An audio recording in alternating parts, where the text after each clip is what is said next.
हाँ तो दोस्तों, इस वीडियो के अंदर हम एरो सेपरेशन के आईपीओ के बारे में बात करेंगे और जानेंगे कि इस आईपीओ के अंदर आपको कितना लिस्टिंग गेन मिल सकता है और आपको इस आईपीओ के अंदर अप्लाई करना चाहिए या नहीं। चलिए शुरू करते हैं।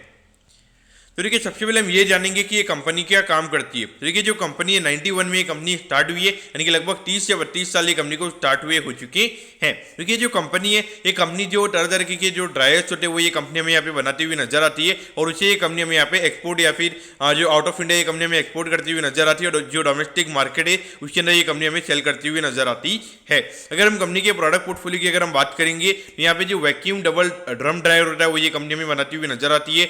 रोटरी ड्रायर्स हो गया, सिंगल ड्रम ड्रायर्स हो गए, फिर डबल ड्रम ड्रायर्स हो गया, तो ऐसे तरीके के जो भी ड्रायर्स होते हैं वो ये कंपनी में बनाती हुई नजर आती है। अगर हम अभी कंपनी के करंट एम्प्लॉइज के बारे में अगर हम बात करेंगे तो अभी लगभग 54% यहाँ पे कंपनी के अंदर में काम करते हुए नजर आ रहे हैं। और उसके अलावा अगर हम देखेंगे तो यहाँ पे जैसे रिक्वायरमेंट होती है तो कुछ कुछ एम्प्लॉइज को यहाँ पे कंपनी जैसे 2-3 महीने के लिए अगर आपको कोई ज़्यादा डिमांड आपको देखने को मिल रही है तो वैसे भी यहाँ पे कॉन्ट्रेक्चुअल बेसिस पे भी ये कंपनी हमें यहाँ पे एम्प्लॉइज हायर करती हुई नजर आती है।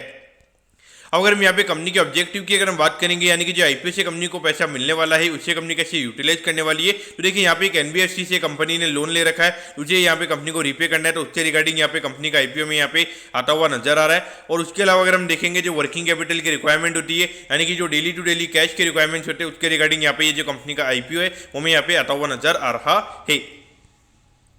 अब अगर हम यहाँ पे कंपनी के प्रमोटर्स की अगर हम बात करेंगे तो देखिए अजीत मुंडल जी और यहाँ पे ज्योति मुंडल जी दोनों में यहाँ पे कंपनी के प्रमोटर नजर आते हैं। अब अगर हम कंपनी के फाइनेंशियल्स के बारे में अगर हम बात करेंगे तो देखिए लगभग 2021 में लगभग 9 करोड़ के लगभग ये कंपनी का रेवेन्यू का नंबर था। और अगर हम पिछले साल की अगर हम बात करेंगे लगभग 21 करोड़ के लगभग का रेवेन्यू का नंबर हमें कंपनी का नजर आता है। तो ऑल ओवर अगर हम देखेंगे ऑलमोस्ट 2 साल में रेवेन्यू का नंबर यहाँ पे कंपनी का डबल हुआ है। और अगर हम अभी एक क्वार्टर के नंबर्स की अगर हम बात करेंगे लगभग 8 करोड़ के लगभग का रेवेन्यू का नंबर हमें यहाँ पे नजर आता है, जो कि इंडिकेशन दे रहा है कि लगभग 30 करोड़ के लगभग का रेवेन्यू का नंबर कंपनी का यहाँ पे पूरे फाइनेंशियल ईयर में हमें होता हुआ नजर आ सकता है, जो कि पिछले साल के कंपैरिजन में अगर हम देखेंगे अराउंड 50% की ग्रोथ हमें यहाँ पे कंपनी के रेवेन्यू के नंबर्स में देखने को मिल सकती है। तो ऑल ओवर देखा जाए तो रेवेन्यू ग्रोथ का नंबर हमें यहाँ पे अच्छा नजर आता है।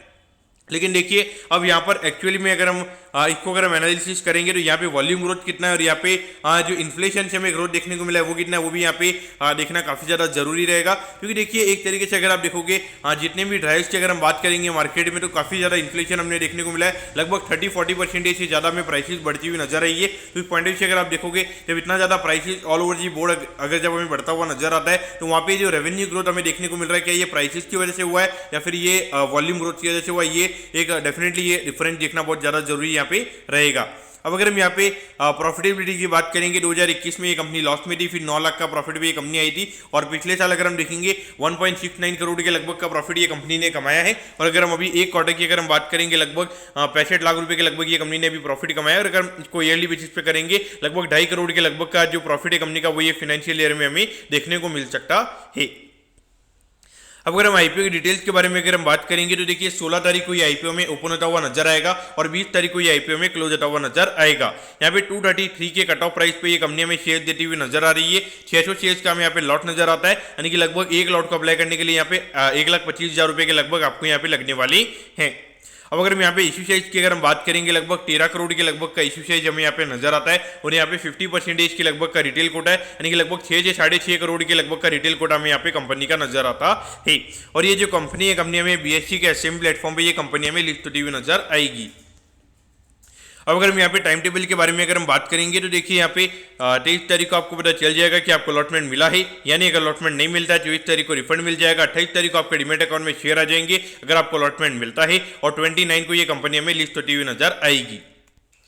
अब एट दी एंड अगर हम वैल्यूएशन के पैरामीटर्स की अगर हम बात करेंगे तो देखिए हार्डली अगर हम देखेंगे 40 से 45 करोड़ के मार्केट कैप पे ये कंपनी का आईपीओ में आता हुआ नजर आ रहा है। और अगर हम पिछले साल की अर्निंग के हिसाब से अगर हम देखेंगे लगभग 24-25 के पी रेशियो पे कंपनी का आईपीओ में आता हुआ नजर आ रहा है। और अगर हम फॉरवर्ड पी के हिसाब से अगर हम देखेंगे लगभग 18-19 के पी रेशियो पे ये कंपनी का आईपीओ में आता हुआ नजर आ रहा है। तो देखिए इतना लोअर बेस इफेक्ट। और अगर हम देखेंगे तो यहाँ पे अगले हफ्ते में अभी तक और कोई एसएमई आईपीओ में हमें कोई डिटेल्स हमें आती हुई नजर नहीं है। अगर ये अकेला अगर एसएमई आईपीओ रहता है तो वहाँ पर अगर आप देखोगे एक्सचेंज काफी छोटा, और अगर हम जिस तरीके से देखेंगे अभी देखेंगे तो लोगों के पास में आईपीओ से रिलेटेड जो लोग अभी फंड यूज करते हैं उनके पास में काफी ज्यादा फंड भी पड़ा हुआ है। तो पॉइंट ऑफ व्यू से देखा जाए मेरे ख्याल से सब्सक्रिप्शन के पॉइंट ऑफ व्यू से यहाँ पे काफी अच्छी डिमांड हमें देखने को मिलेगी। और अगर हम करंटली अगर हम ग्रे मार्केट प्रीमियम की अगर हम बात करेंगे लगभग 50 से 60 रुपए के पर शेयर का ग्रे मार्केट प्रीमियम में भी इंडिकेशन हमें देखने को मिल रहा है, यानी कि लगभग आपको लिस्टिंग पे अराउंड यहाँ पे 30 से 35 हजार आपको यहाँ पे लिस्टिंग पे यहाँ पे मिल सकते हैं। ये ग्रे मार्केट प्रीमियम ये अभी इंडिकेट करता हुआ नजर आ रहा है। तो देखिए मेरे ख्याल से छोटी कंपनी है तो मेरे ख्याल से एक बार के लिए डाउनसाइड रिस्क भली ज्यादा नहीं रहेगा, क्योंकि थोड़ी सी भी डिमांड अगर लिस्टिंग की नहीं रहेगी यहाँ पे प्रीमियम पे लिस्ट हो जाएगा। लेकिन देखिए long term point of view से मुझे यहाँ पे इतना ज्यादा कोई इंटरेस्टिंग ये कंपनी में नजर नहीं आया। अगर हम मार्जिन के पॉइंट ऑफ व्यू से भी अगर हम बात करेंगे ठीक ठाक मार्जिन से, और मुझे लगता है कि यहाँ पे एक बियॉन्ड पॉइंट ग्रो करना कंपनी के लिए काफी ज्यादा मुश्किल रहेगा।